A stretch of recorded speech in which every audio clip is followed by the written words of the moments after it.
Hey, welcome back to the stash. It seems like nature is slowly healing in the world of Spider-Man comics because we have yet another series that's arrived. Let's pretend I'm not a couple of months late to this one, shall we? Just like the old days, we have over 3 titles going on at the same time. Only difference being that back then there was more. You had Amazing, Spectacular, Web of, self-titled Spider-Man, Unlimited, and much, much more. Oh, and those were all also good series and enjoyable to read. Unlike now, where we only have Ultimate Spider Man to really look forward to each month. Hello? I love you. Now, let me just say it right off the bat. I don't like this book. I've given issue 1 a try, hence this video, but there's just something about it that's just not clicking with me. This series, in a way, is a milestone because I'm pretty sure it's the first ever ongoing series with Miles and Peter as the stars. Just the whole timing of it just seems very strange to me. The series didn't come out till this year, however, they announced it back in November last year, and it was like they were definitely trying to piggyback right off the excitement and hype of the incredibly disappointing Spider-Man 2 game. This series actually has one of the better writers of today, Greg Weisman, and you may know his work from Young Justice or definitely Spectacular Spider-Man the show. I mean, come on, it's easily one of the best adaptations of Spidey in TV. But anyway, I personally love most of his work, and I think all it did was just add to my disappointment when I read this. Now, the artist of this series is Humberto Ramos, and he's probably one of my most disliked Spidey artists of all time.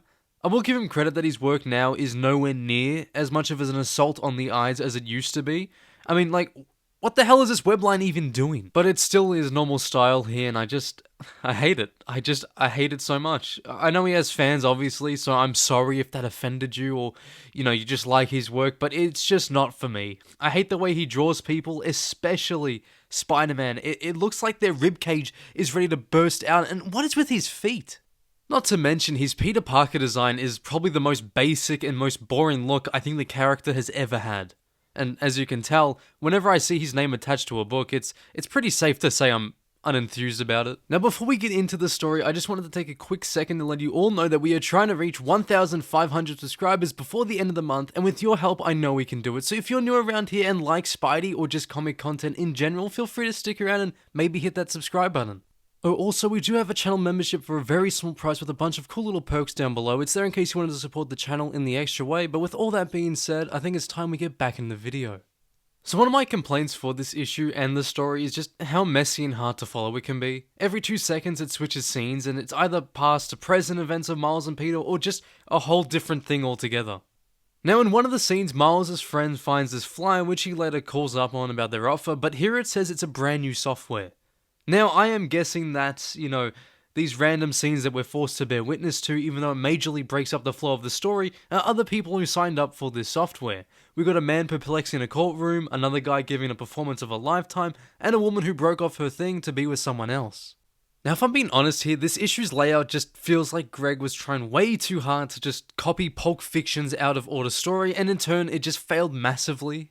I mean, trying to read this issue, it was just a complete chore, because on one hand you have a giant jackal monster fighting Peter and Miles, and on the other you have Peter trying to be a regular customer at the old ESU coffee shop and, trying to hang out with Miles more. Then on your imaginary third hand, you have a bunch of random scenes that don't really mean anything to the reader and are just there to sort of break the story up. Now, a really boiled down summary of this mess is just Peter and Miles decide they want to start hanging out once a week like normal people. Like what friends do. They decide on a specific day, time, and location. They pick the old coffee bean shop at ESU, which was Peter, Gwen, Mary Jane, and Harry's old hangout spot. During these hangouts, Peter's desperately trying to become a regular at the cafe so he can just get his order by just saying the usual. Every man has his priorities and such. Also, Shoshone and Kenny show up during this as well. Well, Kenny works there, but it's cool to see characters Greg popularized come back for his new book. Even Miles Warren's brother, Peter's old science teacher, shows up, and anyway, one day as they go to get their coffee, a giant jackal is running wild through New York, and of course Peter and Miles suit up to take him down. After a lot of back and forth and some borderline cringe dialogue that just made Peter look incredibly stupid, they finally take down the jackal, well, this clone anyway.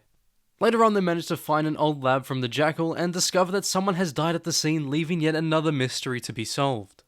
Now, I understand how I'm very much in the minority with how I feel about this comic, and it's great that, people are enjoying it, but it's just not personally for me. In a way, all this book is really doing is just further regressing Peter's character, whether it's the borderline childish dialogue or just simply returning him back to the old coffee bean. It's just like Marvel is just way too scared to actually let him grow up, and every time he shows a hint of doing so, they just have to sort of try and pull him back a bit and get him into a familiar old scene again. The man is an adult, and the whole point of Peter Parker is that we, the reader, can actually grow up with him. We've been through his high school years, college years, adulthood, and then the married life. But the fact that they're just so afraid of trying things new with Peter when they just keep, bringing him back. Like, they were going to set up a big whole story with him having a daughter, quickly kill that off, and then, reset the marriage so we can send him back to being a single man-child. Miles in this issue actually acts more serious and more competent than Peter throughout the entire book, and it's almost like they're forgetting that Miles is the teenager and Peter is the adult.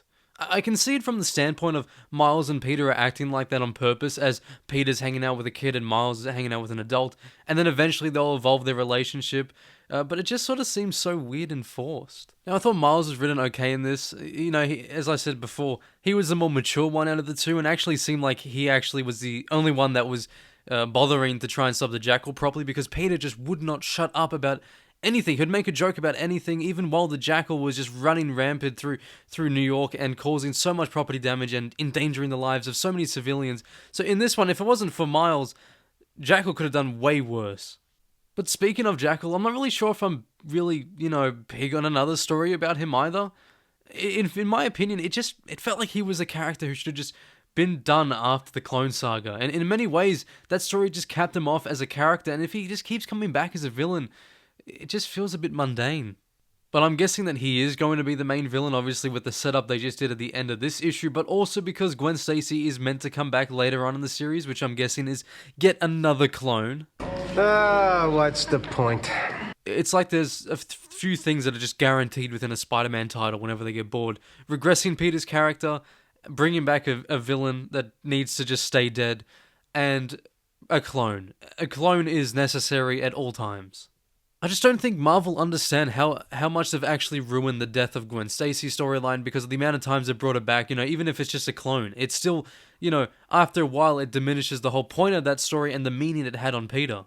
Now, I guess it's only fair that I talk about the very few things I did enjoy about this issue. Now, yes, most of the dialogue made me just want to rip my hair out, but there were some moments which were actually quite good. I did like that one scene where just Miles webs Peter's mouth because he thought he was referring to him when he was calling the Jackal Miles.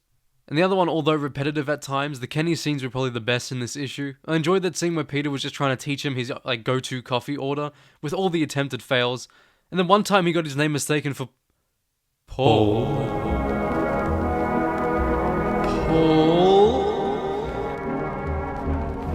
Now listen, I do think this series has a lot of potential, because if it's anything like the original Spectacular Spider-Man, series where its main purpose was to focus more on Peter's ordinary life, then this could be a very good avenue to tell more stories about it, because it's something that the current ASM books are really missing right now. There's pretty much no personal life in it, and when there is, the very rare chance that we do get one, it's just horrible. It's horribly written.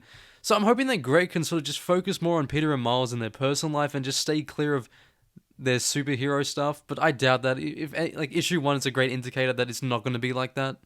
And I know it's just the beginning of that software thing that was, I'm guessing the other scenes that were just thrown in there was a part of that as well.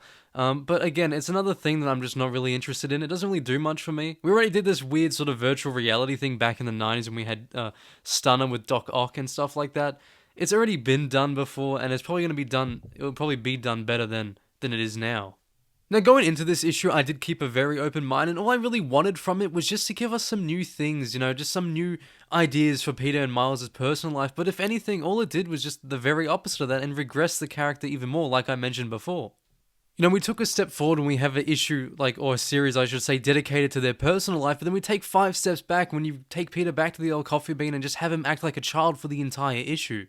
Overall, I was very disappointed with this, and I was really going into it with an open mind and just hoping that I would actually like this, but it's unfortunately just not the case. I will give issue 2 a try, and hopefully that is a bit better, but I'm not going to hold my breath for it. But that is it for today. Thank you guys so much for watching. If you have enjoyed, please like, comment, and subscribe if you haven't already, because here, any support means so much. I hope the video came out alright for you guys. I am still very sick, and my nose is nasally, so I had to redo a lot of takes just to get this video out. It took me so long to record. But yeah, I hope it came out alright for you guys and it was still enjoyable. If not, I'm very sorry. But be sure to tune in next time. Same web time, same web channel. I'd love to know what you guys thought of this issue down below in the comment section. We can start a conversation. Thank you guys again for watching, and see you in the next one.